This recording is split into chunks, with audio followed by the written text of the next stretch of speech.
One, two, three, funk it.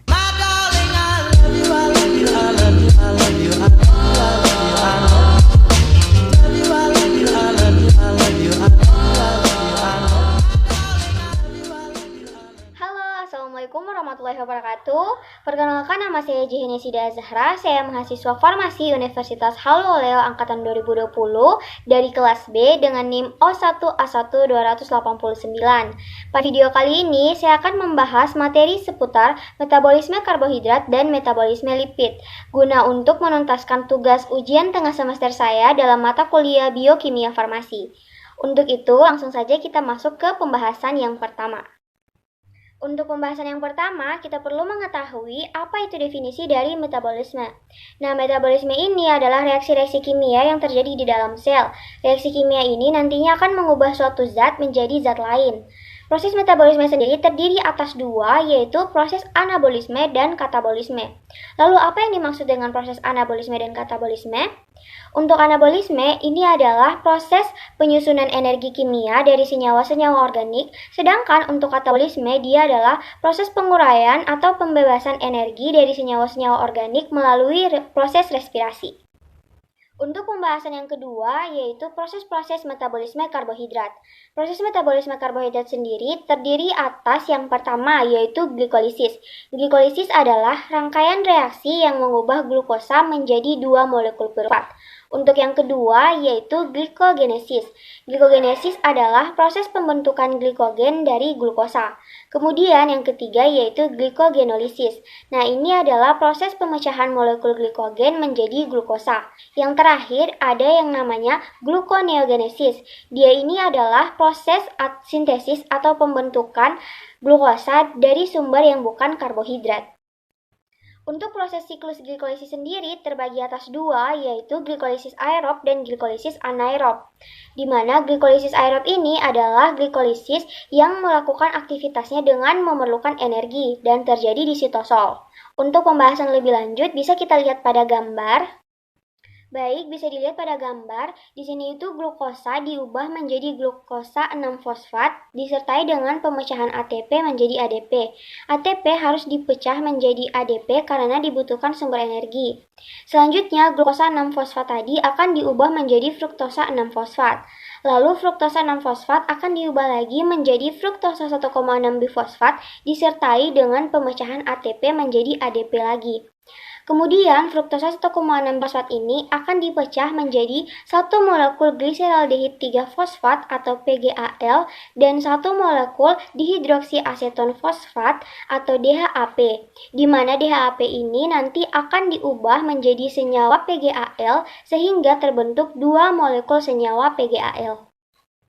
Selanjutnya, molekul PGAL akan diubah menjadi senyawa 1,3 bifosfoglycerat dengan cara mengikat PI atau fosfat organik, di mana satu molekul PGAL ini akan menghasilkan satu NADH.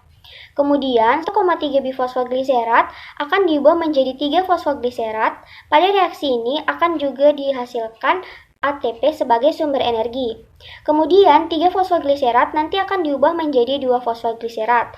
Lalu, 2 fosfoglycerat akan diubah menjadi fosfoenol pirufat, dan fosfoenol pirufat akan diubah menjadi asam pirufat dan disertai dengan pembentukan ATP. Selanjutnya, untuk proses glikolisis yang kedua, yaitu glikolisis anaerob. Nah, maksud dari glikolisis anaerob sendiri adalah proses glikolisis yang tidak memerlukan oksigen untuk melakukan aktivitasnya. Nah, dia ini terjadinya di sitoplasma. Adapun proses atau ciri-ciri dari glikolisis anaerob sendiri itu yang pertama, yaitu menyebabkan terbentuknya asam laktat yang dapat menyebabkan kelelahan. Kedua, tidak memerlukan oksigen. Ketiga, hanya menggunakan karbohidrat. Dan yang terakhir, menghasilkan energi untuk merintesa ATP. Selanjutnya, untuk pembahasan yang ketiga, yaitu hubungan antara metabolisme karbohidrat dan metabolisme lipid. Nah, metabolisme karbohidrat dan metabolisme lipid itu sangat-sangat berkaitan, karena pada proses metabolisme lipid, di situ lemak akan diubah menjadi asam lemak dan gliserol, di mana gliserol ini akan diubah lagi menjadi gliseraldehid dan masuk ke dalam proses metabolisme karbohidrat pada siklus glikolisis. Sementara untuk asam lemaknya akan mengalami beta oksidasi dan menjadi asetil koenzim A pada siklus Krebs. Lalu apakah energi yang dihasilkan dalam metabolisme lemak itu lebih besar daripada energi yang dihasilkan dalam metabolisme karbohidrat? Jawabannya iya, karena dalam metabolisme lemak itu terdapat lebih banyak hidrogen terikat dan merupakan senyawa karbon yang tereduksi. Sedangkan untuk karbohidrat dan protein, dia itu lebih banyak oksigennya dan lebih sedikit senyawa hidrogen terikatnya. Di mana senyawa karbon tereduksi itu lebih banyak menghasilkan energi karena apabila ada pembakaran sempurna maka akan melepaskan energi yang lebih banyak lagi karena adanya pembebasan elektron yang lebih banyak juga. Nah, untuk pembahasan yang keempat yaitu penyakit akibat gangguan metabolisme karbohidrat. Di sini saya mengambil satu penyakit yaitu diabetes mellitus. Nah, apa sih diabetes mellitus itu? Diabetes mellitus adalah penyakit kronis yang ditandai dengan tingginya kadar gula atau glukosa di dalam darah. Nah, penyakit ini juga biasa atau sering disebut sebagai penyakit gula atau kencing manis. Adapun yang dapat menyebabkan penyakit diabetes mellitus ini antara lain yang pertama yaitu kurangnya produksi insulin oleh pankreas, yang kedua gangguan respon tubuh terhadap insulin, dan yang ketiga adanya pengaruh hormon lain yang menghambat kinerja insulin tersebut. Lalu bagaimana dengan cara mengatasinya? Nah, untuk mengatasi penyakit ini biasanya itu digunakan beberapa cara, di mana yang pertama yaitu suntik insulin.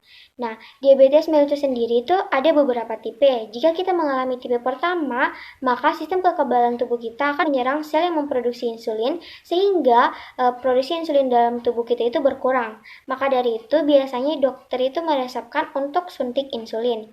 Adapun beberapa jenis suntik insulin yang direkomendasikan, yang pertama yaitu insulin aksi cepat, insulin aksi lambat, dan insulin aksi intermediate. Yang kedua yaitu obat-obatan.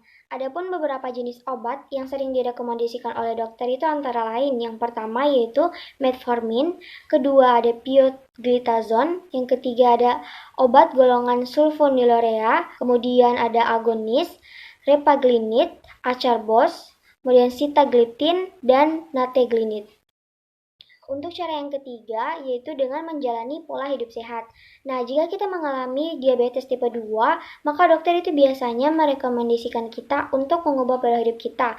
Contohnya dengan menjaga pola makan, dengan makan makanan yang rendah gula. Contohnya itu seperti jagung, ubi jalar, gandum, sayur-sayuran hijau, ataupun kacang-kacangan. Baik, kita sudah sampai di penghujung video. Dari materi-materi yang saya bahas tadi, saya itu mengambilnya dari beberapa sumber, bisa dilihat pada slide. Untuk itu, akhir kata, saya ucapkan terima kasih telah menonton video ini. Assalamualaikum warahmatullahi wabarakatuh.